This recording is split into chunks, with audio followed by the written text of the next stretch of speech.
akun buzzer itu memang sengaja dipelihara dan diciptakan oleh oknum. Untuk apa? Untuk mempengaruhi massa. Biasanya itu untuk menyebarkan berita bohong. Hoax ya. Iya, hoax.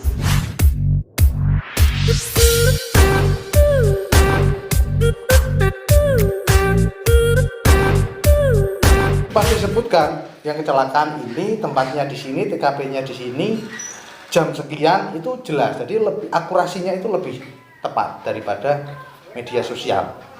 Nah, jadi kalau kita memberikan informasi, nah kalau kita tidak memfilternya atau tidak, oh ini benar apa tidak, itu biasanya langsung di-share, Pak. Nah, itu gimana sih, Pak? Nah, itu.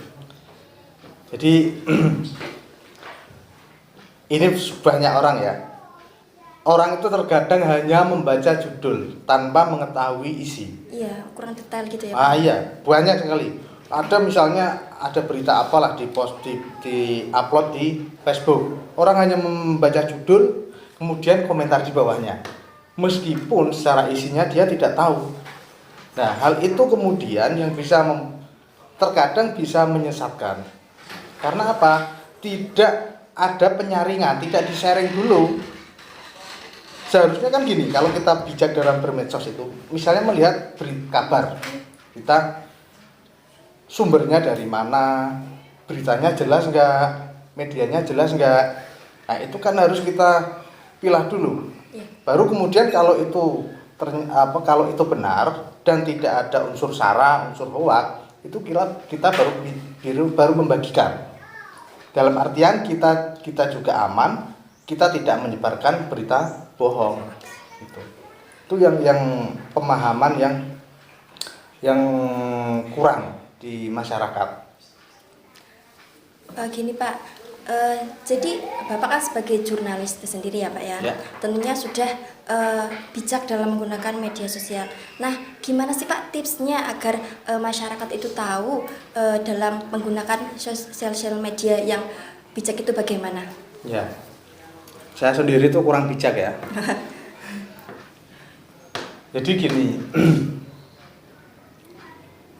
karena semua orang itu pengen mengakses informasi dengan cepat melalui smartphone, itu orang terkadang tidak bisa membedakan mana berita yang benar dan mana berita yang hoax, yang berita bohong.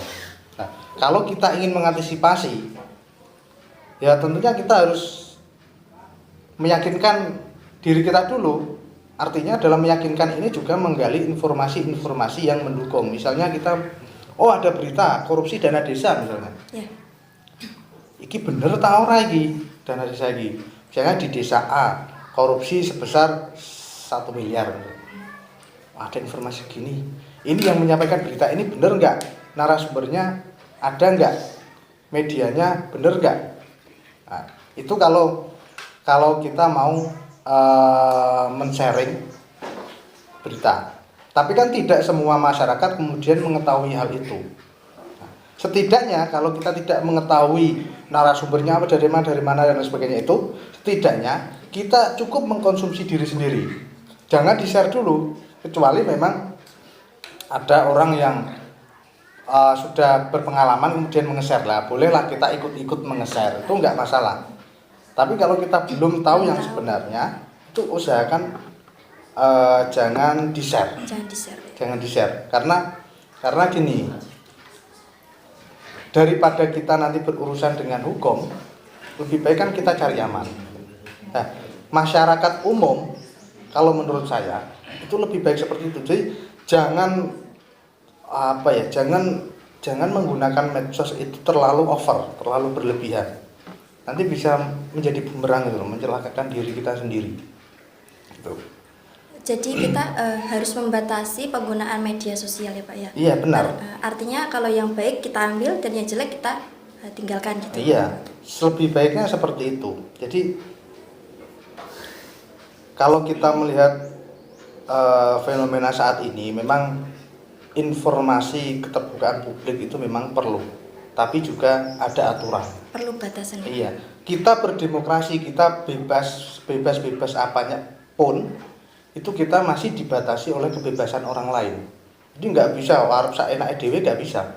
Kita dibatasi oleh kebebasan orang lain. Nah, sama juga seperti kita di media sosial, kita boleh mengekspresikan Diri. suatu hal atau diri kita di media sosial, tapi jangan sampai mengganggu kebebasan orang lain.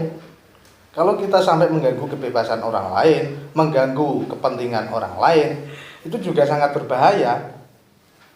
Apalagi yang namanya buzzer itu di media sosial kan sudah sangat banyak sekali. Jadi ini penting. Pergerakan media sosial saat ini ya, itu mulai dikuasai oleh oknum-oknum yang untuk memperluas pencitraan. Ya, betul sekali. Untuk memperluas penyebaran berita hoak, untuk memperluas jaringan-jaringan yang bisa meruntuhkan negara, itu sangat banyak sekali. Bagaimana pergerakan Islam garis keras misalnya, pergerakan seperti misalnya pada saat pencalonan, itu media sosial itu sudah menjadi senjata untuk menggait massa. Sehingga ini kalau kita tidak bisa bijak, tidak bisa memperhatikan, bisa jadi kita yang termakan oleh berita-berita yang tidak benar itu. Pencalonan misalnya, banyak calon yang menggunakan media sosial, bahkan mempunyai tim itu juga ada. Sampai saat ini itu pejabat itu pasti punya tim, tim media itu pasti ada. Karena apa? Yang namanya media sosial saat ini kan sudah merasuki hampir seluruh masyarakat Indonesia, hampir semua menggunakan media sosial. Nah, salah satu cara yang paling ampuh untuk memengaruhi massa itu ya dengan testimoni melalui media. Itu sangat mengerikan kalau kita melihat, itu sangat mengerikan. Kita harus berhati-hati. Nah, ini ada pertanyaan sangat menarik nih Pak. Apa sih yang membedakan perbedaannya akun buzzer dan influencer Pak? Oke. Jadi ini yang terkadang banyak tidak diketahui masyarakat. Akun-akun nggak jelas buzzer itu. Kalau kita lihat misalnya lah, ini yang sangat simpel sekali. Klik akun itu, kemudian profilnya dilihat. Biasanya kalau akun-akun abal-abal, istilah abal-abal itu paling fotonya cuma satu, kronologinya nggak ada, berandanya nggak ada sama sekali. Nah itu yang paling gampang. Tapi kalau kita misalnya yang paling rumit ya ada lagi. Cuma gini, yang paling mengerikan itu gini. Akun buzzer itu memang sengaja dipelihara dan diciptakan oleh oknum. Untuk apa? Untuk memengaruhi massa. Biasanya itu untuk menyebarkan berita bohong. Hoax ya? Iya, hoax. Dan terkadang karena orang yang membuat akun itu bukan orang bodoh loh ya. Dia juga pinter. Bagaimana dia membaca psikologi massa itu juga pinter. Bagaimana dia mengetahui karakter pengguna Facebook itu juga pinter. Jadi kalau kita masyarakat awam, kita tidak tahu ada orang yang mengupload misalnya ada perselingkuhan di sini. Padahal itu akun nggak jelas. Misalnya lah yang paling sering itu di post itu misalnya perselingkuhan artis misalnya. Itu akun yang digunakan terkadang nggak jelas. Dan itu adalah untuk menggait keuntungan. Bukan dalam rangka untuk kanggo gaya-gayaan enggak, tapi untuk mendapatkan keuntungan. Kasarannya seperti ini, coro kasarannya. Saya mempunyai dendam kepada seseorang, dan seseorang ini tadi itu memang ya sangat-sangat aktif di media sosial misalnya, atau dia orang terpandang. Kemudian saya mempunyai foto orang ini, saya membuat akun abal-abal, kemudian saya membuat sedikit berita bahwa ini si A telah melakukan perselingkuhan dengan pejabat ini. Saya share di media sosial, orang itu yang dilihat itu adalah judulnya. Weh, pejabat A ketahuan selingkuh. Ada nggak orang yang misalnya melihat siapa yang post pertama kabar itu? Jarang sekali. Yang dilihat itu judulnya, karena judulnya sudah menarik. Nah, itu perbedaannya di luar yang seirama dengan buzzer itu perbedaannya antara pemberitaan yang benar dan yang bohong. Jadi biasanya kalau berita bohong itu dia lebih nadanya atau pemberitaannya itu lebih provokatif, menghasut. Nah, itu sudah pasti bohong.